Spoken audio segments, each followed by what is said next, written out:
Hello, my name's Andy. Welcome to episode 60 of Keeping Water. Last week I intimated that I might do a whole episode on the carp's health, and for once I'm as good as my word. So, as you can tell by the title, this week I'm going through the last 3 months of treatment after treatment and eventual success. All's well in the pond at the moment. As you may have seen if you follow on Instagram, I've got some more 11mm pellets, which the mirror carp especially have absolutely devoured. The rudd looked like they were ready to spawn again this week, chasing each other around the pond. I wasn't sure if this was to do with the temperature drop and then rise again, but it seems likely. No sign of them actually spawning though. Their fry continued to do well, growing and exploring much more of the pond. There'll be lots coming up over the next few weeks on the channel. Remember, pond keeping isn't all just feeding and growth and sunny days. Ponds are living spaces 365 days a year, and I'll be showing what's going on with mine every week. If you're already subscribed, thank you so much. If you're not, please give that button a click, and I'm pretty sure you won't regret it. Right, that's the housekeeping done. It's time to look back over a tricky summer. Over the last 3 months or so, I've mentioned through various episodes that my carp have been ill, and that I've tried a number of approaches to manage this. I thought throughout that it might be helpful, if only to me, to try to outline the whole process, from first symptoms to a successful end. Before I start, although this will become abundantly clear during the video, I feel I should mention that I'm not sharing this as guidance, or as a how-to video, or because I think I'm an expert. It's just me sharing what happened for anyone who's interested. Disclaimer done, so I'll start at the beginning. I first noticed something might be wrong when I spotted that both carp had scratches and the mirror had a large scale missing. This was in mid-May, and up to that point I'd not noticed anything might be wrong. One missing scale or a scratch wouldn't necessarily make me worry too much, but this was a lot in a really short space of time, and made me, inevitably, think they might have been scratching themselves by flashing, and probably due to irritation caused by parasites. Additionally, I heard them jump and splash multiple times, especially at night or in the late evening, which was definitely something they had done before in response to parasites. But I wanted a little more evidence, either seeing them jump or seeing them flash, or seeing a difference in their behaviour, for instance going off their food, becoming less active. So, for nearly a week I monitored the fish closely, both in person and with the CCTV camera. To be honest though, mostly with the CCTV. And if you watched episode 44, you'll know that I didn't see anything for a long time. Even with some pretty clear water and the CCTV set up to alert with any out of the ordinary movement. But eventually, on about the 6th day, I finally got some footage of both the carp flashing, one after the other.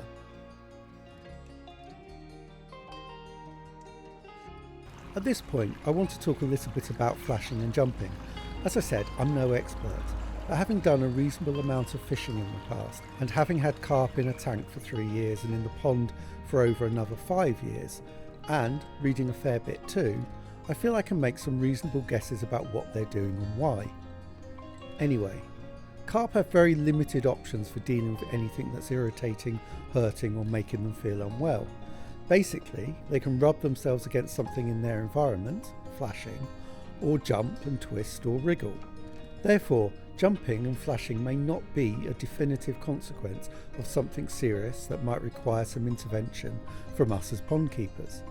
For instance, in the wild, carp will jump for a whole number of reasons, including swim bladder issues, pre-spawning behaviour, apparent excitement, and obviously infections. Similarly, flashing may not always mean an infection that is both harmful and requiring treatment. As an example again, my carp do 2 kinds of flicking or rubbing. The one we've just seen, which involves quite a large part of their body and is quite energetic, and the second, which is an altogether more gentle movement, usually involving rubbing just a small part of their head. I've only observed this happening after they've been feeding on sinking pellets from the floor of the pond. When feeding, carp both spit out inedible stuff and also filter it out through their gills.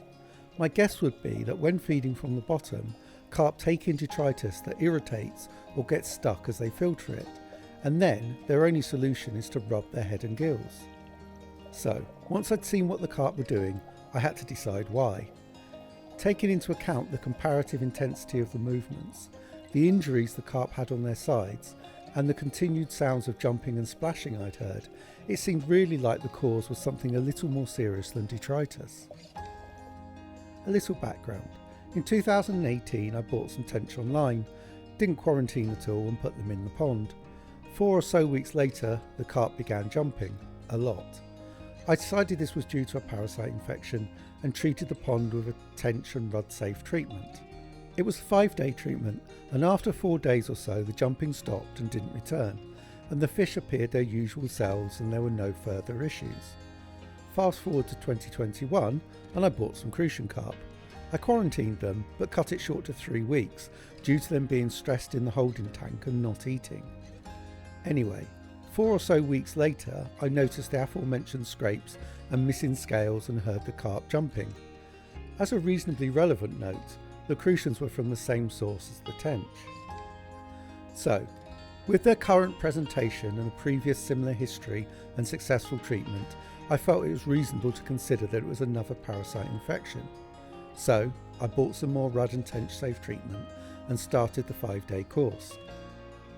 Again, after 3 to 4 days of the treatment, the carp stopped jumping and I didn't see any more flashing. Naively, I thought I'd cracked it and didn't bother completing a second course 7 days after the first, as was advised if problems persisted. After a couple of weeks though, although there was no jumping or flashing, the fish clearly appeared to have excess mucus. So, and considering the issues other pond keepers were having with persistent parasite infections, I thought I'd administer the second course of treatment. A week after that, I noticed what looked clearly like white spot on the mirror carp. Firstly, as we can see here, on its gills and head, but later spreading down the body. So, I gave it a few more days and then treated again. The same treatment at the same amount. After the first course of this second round of treatment, the white spot remained, although the carp, and this is how they've presented throughout, were entirely their usual selves, active and hungry. So, another second course was given, and to my delight, the white spot was gone. Naively, I once again thought I'd cracked it, only for something else to appear within a week. Most noticeably on the common, they developed white patches over their bodies. My first thought was that it looked fungal, and indeed I administered a single course of an antifungal treatment. But I wasn't convinced, and feedback I received made me think it was either a continued primary or a secondary parasite infection. But I was about to go on holiday for a week. Plus, a larger than usual water change, due to mist changes as a result of the antifungal treatment, had caused a bit of an algae bloom, so that needed treating too. On balance, I felt it was safer to treat the algae whilst I was away and give the fish a week or so and review their progress on my return, and then treat if necessary. On my return from holiday, the algae was pretty much gone, but the patches remained, so I decided on a plan. I treat again, and then exactly 7 days after, to the minute, complete a third second course, and then review. If that didn't work, I'd need to look at other options and go down other avenues that I'd really wanted to avoid. At this point, I think I need to discuss a couple of topics, which will explain what I was attempting to avoid, why I wanted to avoid it, and why I wasn't doing some things that I'm sure you may think I should have been doing. Right, let's consider best practice in regard of ill health in pond fish, especially koi, which best relate to my carp. Firstly, at any signs of ill health, test your water, which, although I've not mentioned it, I was doing. And all was well, great in fact. Ammonia and nitrite, trace or nil, and nitrate around 12.5 with a peak at 25, which occurred when I did the larger water change I mentioned earlier. Other parameters, pH, KH, GH, etc., remained utterly stable. Next, what are the signs and symptoms? So, my fish throughout this period displayed the following: jumping, flashing, white spot, excess mucus, white patches. What they didn't display, pretty much at any point, were any signs of feeling unwell, e.g. loss of appetite, clamped fins, lowered activity levels, etc. In fact, they've appeared completely unbothered by whatever has been wrong with them. Next, do a scrape. If you don't know, scrapes involve taking a sample of fish mucus and then examining that under a microscope to identify which parasite, or indeed if a parasite, has taken up residence. Which, of course, is where I deviated from best practice, because I didn't do this. Why I didn't is threefold. Firstly, I don't have a microscope, although obviously, if and when I felt I absolutely needed to, I would have got one. Secondly, I was fairly confident due to presentation and history that it was a parasitic cause. And thirdly, and most significantly, identifying which parasite wouldn't be that helpful to me. This is because there's only one type of anti-parasite treatment I can use in the pond while I have rod and tench in it. So, for those reasons, completing a scrape wasn't an option I chose. However, I'm not saying that was a decision without flaws, which I'll get to later on. My next topic centres on treatments themselves and why I was stuck with one option or so. First, I'll look at the treatment I used, Blagden Antiparasite, which is a 5-day treatment for, it says, white spot, slime disease, costia, trichodina, gill flukes and body flukes. It also says that it's safe to use with all fish, wildlife and plants, and can be repeated 7 days after the final day of the first course. Its active ingredients per 100 ml are formaldehyde 5,000 mg, methylene blue 19 mg, malachite green 95 mg. Comparing that treatment to a koi and therefore carp specific one, such as NT Labs FMG, and there's some subtle and not so subtle differences. The NT Labs treatment says it's a powerful single shot dose anti-parasite and fungus treatment effective against white spot, trichodina, costia, although significantly not flukes.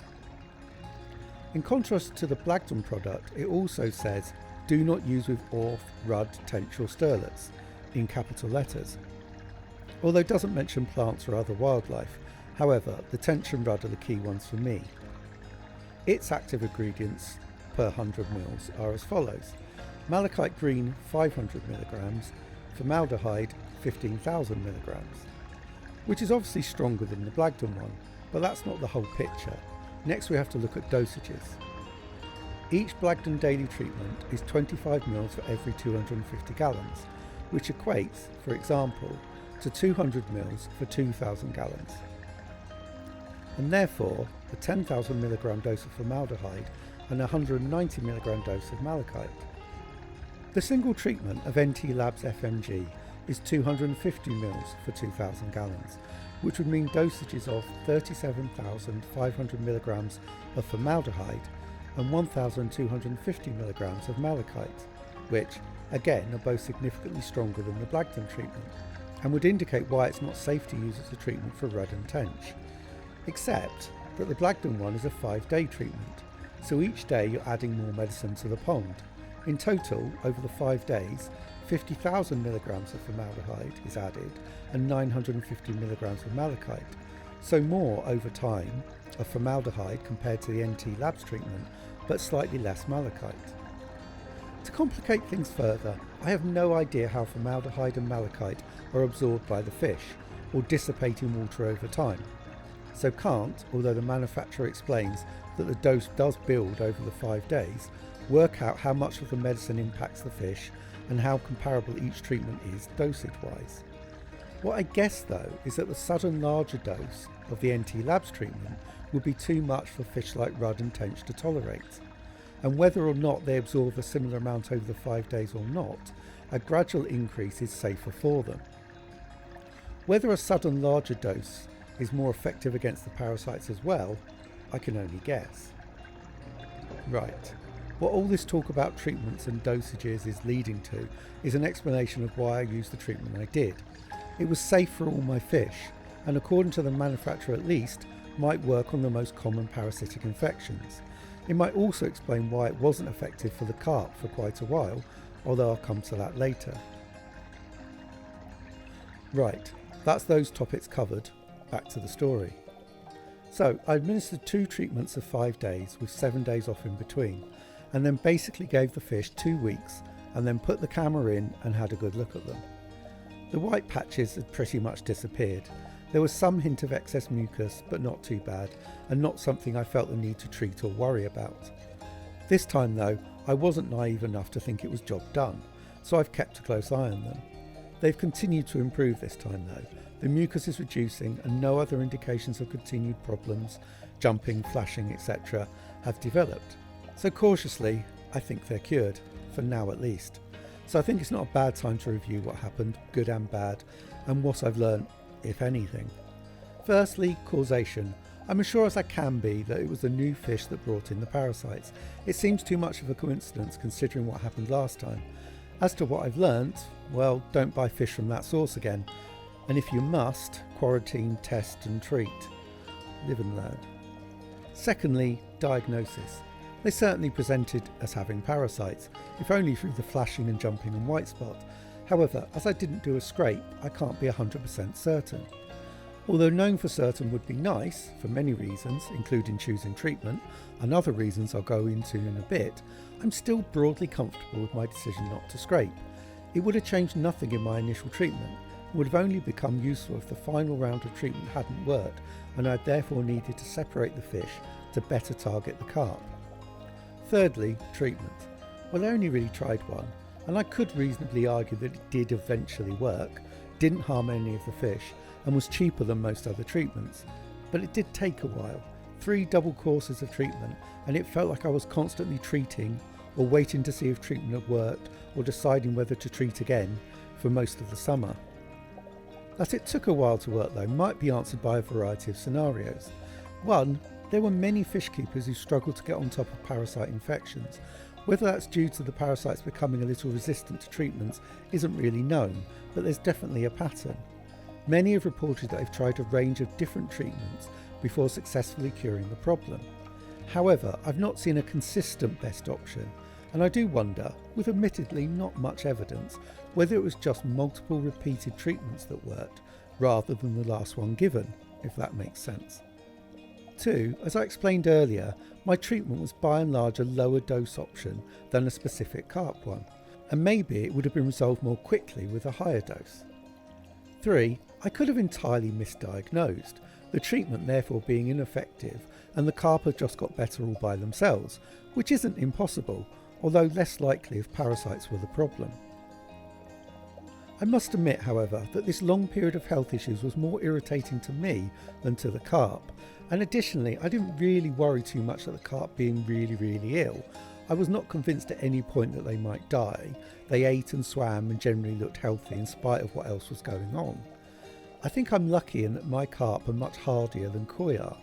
It would be difficult to ignore that the massive amount of selective breeding that's gone into creating the various patterns and body shapes of koi may well have created a fragility. Certainly, koi seem to be impacted far more by many health conditions, including parasites, that my fish have. It certainly made the summer far less stressful for me than it might have been if I did indeed have koi. So, what would I do differently next time? One of the problems of having not scraped and tested is I don't really know what it was. Was it a parasite as I thought? Which one? Was it more than one, or was it something else? And as a result, I can't be sure what the treatment may or may not have successfully well treated. Therefore, if this repeats, I will scrape regardless, not necessarily because I will use a different treatment, but just so I can get a better idea of what's going on. I would still use the same treatment, and only consider removing the vulnerable fish and using something stronger if 3 goes didn't work, or if the carp were appearing much more poorly. So, at some point between now and then being another infection of some sort at some point in the future, I need to get myself a microscope, which I hope I then don't actually have to ever use, which seems a strange ambition for something you buy, but there you are. It's another gadget if nothing else, and you can't have too many of them. So, 3 months of worry and the fish are finally better. And I can't say I've learnt too much, which is somewhat consistent generally with managing the health of pond fish. Advice varies between different respected sources, good research isn't exactly plentiful, and what might work in 1 year in one pond may not work the next year in a different one. Please share your thoughts and views below. Be as critical as you like, We all only learn by being shown the error of our ways. Also share your experience of fish health in 2021. It's been one of those years. Thank you so much for watching this episode of Keeping Water. I really do appreciate it. If you've enjoyed it, please like and subscribe, comment and even share. It's all good. Autumn's on the way, and with it loads of jobs, leaf covering and new fish. So there's lots coming up for the channel. If you're not already subscribed, please give the button a click and help me keep the channel getting better and better. Thanks again for watching, and I'll see you next time.